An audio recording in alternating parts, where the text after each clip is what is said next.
Saya Pak Mahujud S.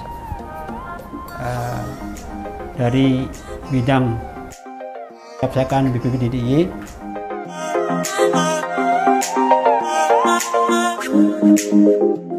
Pertama dulu Diploma 3 di Bandung, kemudian S1 di Jakarta, kemudian S2 di MAP UGM Yogyakarta.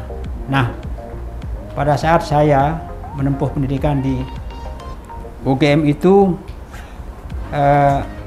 saya berkesempatan untuk bergabung dengan kawan-kawan relawan dari Jogja menuju ke Aceh, sehingga dapat kesempatan untuk membantu saudara-saudara kita yang terdampak tsunami 2004. Saya berangkat sana awal 2005.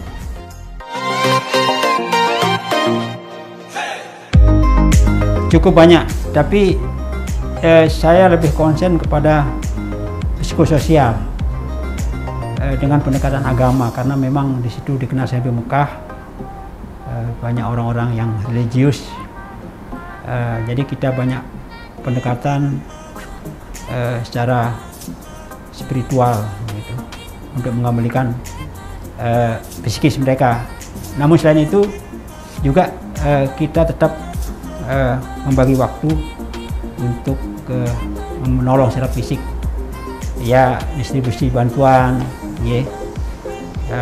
ikut mengatur penataan pengungsi dan sebagainya, sesuai dengan arahan dari insiden commander yang ada di sana.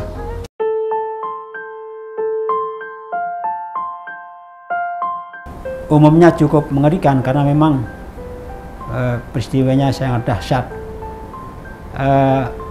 Jadi yang agak terngiang itu begini, Aceh itu kan salah satu daerah yang memiliki banyak potensi, terutama emas.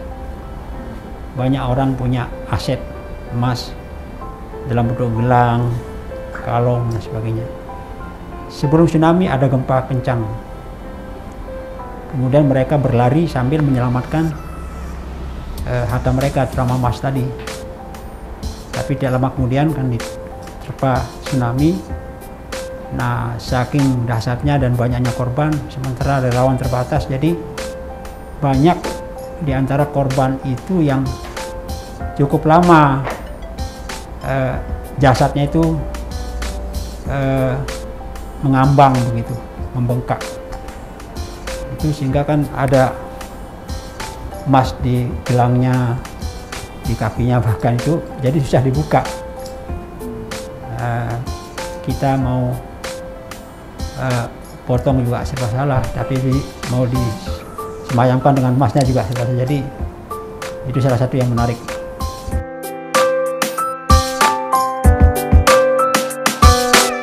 Peran kita itu dianggap strategis, baik dari segi pemerintah maupun dari segi separatis ini, GAM itu ya. Karena kita itu tadi, walaupun saya misalnya PNS, tapi betul-betul kapasitas saya sana itu sebagai relawan, tulen, dan tidak ada orang yang tahu kalau saya ini PNS dari warga sana. Sehingga kita masuk ke semua lini, artinya dengan TNI-nya kita masuk, tapi ke GAM-GAM, kantong GAM juga saya masuk. Karena pendekatan agama kan, pakai baju Muslim, saya naik ke kantong-kantong GAM itu, dan ada kawan-kawan juga yang memang punya akses di bawah. Jadi kita lakukan pendekatan juga kepada mereka, pendekatan agama sekaligus penyadaran supaya tidak separatis, supaya mau calling down begitu. Kita ngambil hati istilahnya dengan mereka pelan-pelan, supaya mereka mau hijrah. Bukan hijrah ke negara, tapi hijrah dalam agama yang benar bagaimana. Tapi pada gilirannya nanti mereka akan sadar bahwa negara itu adalah bagian dari pengamalan agama begitu. Step by step gitu, dia langsung. Jadi mereka itu menganggap kita sebagai saudara seiman yang perlu saling nasihat menasihati. Tidak tahu kalau kita ini juga diusir pemerintah. Makanya kita lepas baju gitu untuk memudahkan akses.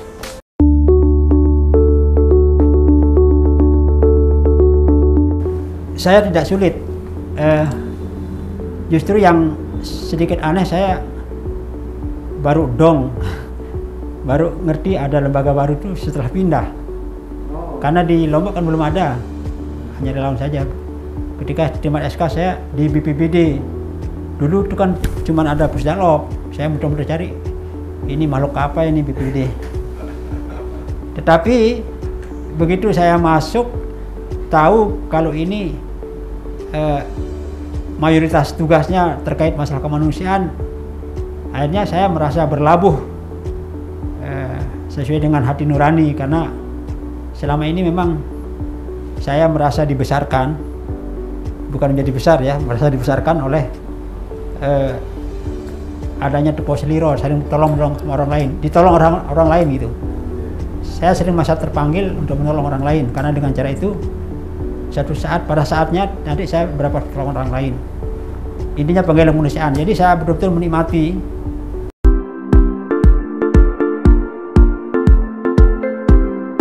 Tahun pertama saya di bidang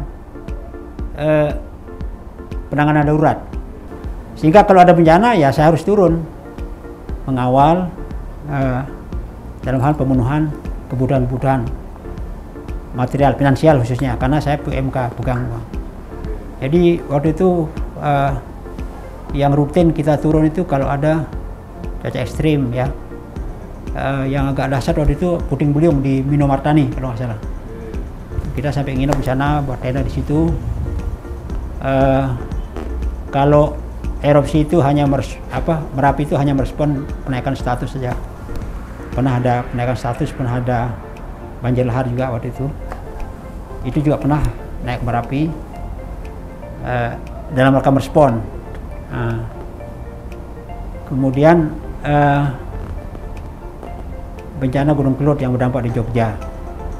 Untuk penanganan di Jogja selain pandemi.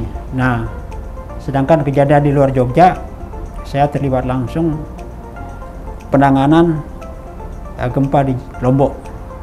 Bahkan saya merasakan langsung kejadian gempa, karena gempa pertama terjadi saya langsung dikirim ke sana lebih awal untuk mengkondisikan rencana kedatangan Pak Gubernur dan seluruh bupati, wali kota DIY ke sana. Tetapi justru setelah di sana terjadi lagi gempuran gempa 7, sekian itu. Jadi saya termasuk saksi sejarah yang merasakan, cuman tidak jadi korban saja, cuman merasakan langsung. Sedangkan karena punya keluarga besar di sana ya, keluarga besar saya yang banyak terdampak, walaupun tidak ada korban jiwa, tapi material cukup banyak ya. Rumah-rumah karena rata-rata bertingkat rumahnya ya, jadi banyak rusak. Di Lombok itu kurang lebih sebulan saya di sana untuk mengawal distribusi bantuan dari Jogja yang totalnya kurang lebih 2 M waktu itu.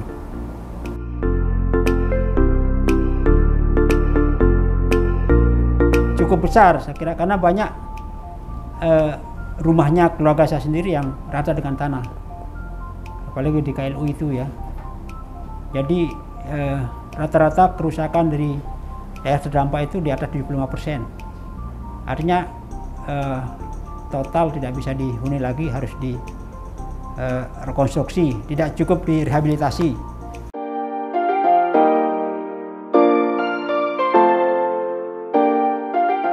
Tinggal mengawal saja sebenarnya dari arah kebijakan penanggulangan bencana sesuai dengan Undang-Undang 24 2007 di mana salah satu mandat daripada undang-undang itu kan pergeseran paradigma dalam sistem penanggulangan bencana dari responsif pada preventif partisipatif. Paradigma atau kebijakan ini yang harus kita kawal sebenarnya. Bagaimana menitik beratkan penanggulangan bencana itu di pra bencana, pencegahan dan kesiapsiagaan. Nah, pencegahan itu apa? Filosofinya 3 kan. Pertama, menjauhkan bencana dari masyarakat untuk semua jenis bencana. Misalnya kita kalau tidak mau banjir ya monggo kita terus gugur gunung, revitalisasi drainase sungai, tidak buang sampah sembarangan misalnya.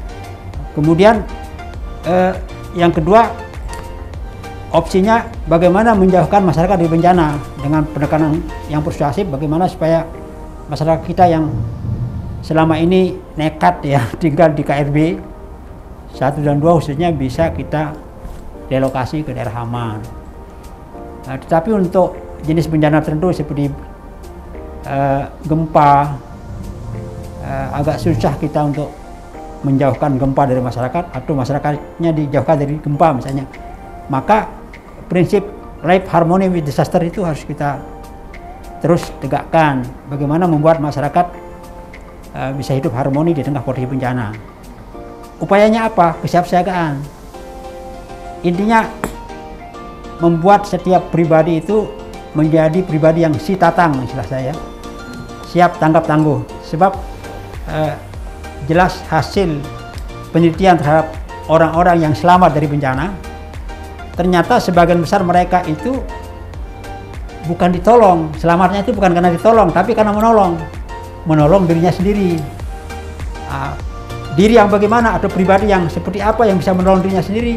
Ya pribadi yang si tatang itu. Dalam kondisi aman dia selalu siap siaga, kemudian dia tanggap. Kalau orang siap dalam kondisi aman itu, manakala ditakdirkan bencana dia akan sigap, tidak gagap. Dia akan tanggap, respon cepat, refleks. Kemudian itulah yang menjadikan mereka tangguh. Nah, idealnya seperti itu. Jadi arahnya kepada pengurangan risiko. Inti pengurangan risiko itu adalah peningkatan kapasitas. Kemudian karena menghadapi bencana itu tidak cukup kepintaran, tapi juga butuh mental, maka perlu latihan. Bentuk latihannya simulasi. Idealnya kita simulasi itu minimal 6 bulan sekali ya, ideal. Karena memang kapasitas dan kerentanan itu kan fluktuatif. Nah, maksud simulasi ini adalah untuk check up, update dari kesiapan rencon kita, skenario kita seperti apa. Sehingga saat aktivasi itu memang betul-betul update. Nah, di samping juga simulasi itu untuk membentuk mental kita supaya selalu siap menghadapi bencana. Biasanya yang suka jadi masalah itu masalah mental. Ketika bencana umumnya kita itu suka panik duluan. Kalau sudah panik duluan ya ngeblank, kita nggak bisa berpikir secara normal, bertindak secara baik. Maka mental itu yang harus diasah dengan simulasi. Sehingga kita familiar dengan suara sirine, dengan bercak-bercak darah, dengan ambulan dan sebagainya. Bahkan termasuk dengan bencana non alam seperti pandemi sekarang ini.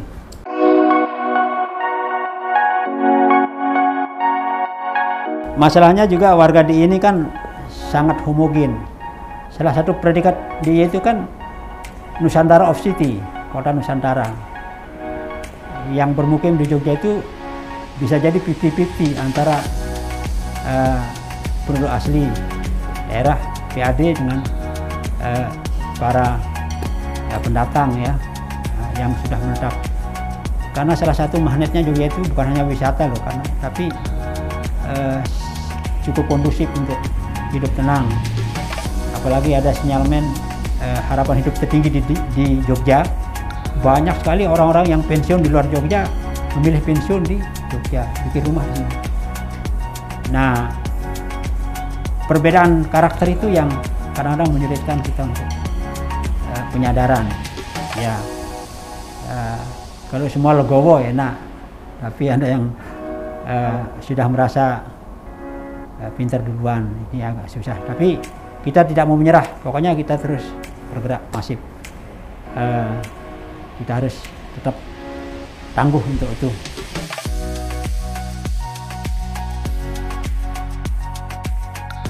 Jogja istimewa bencananya, tapi istimewa juga mitigasinya.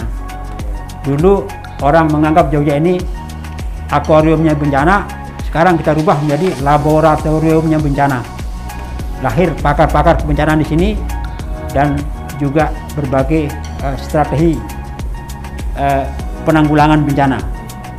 Jogja tangguh menuju Indonesia tangguh.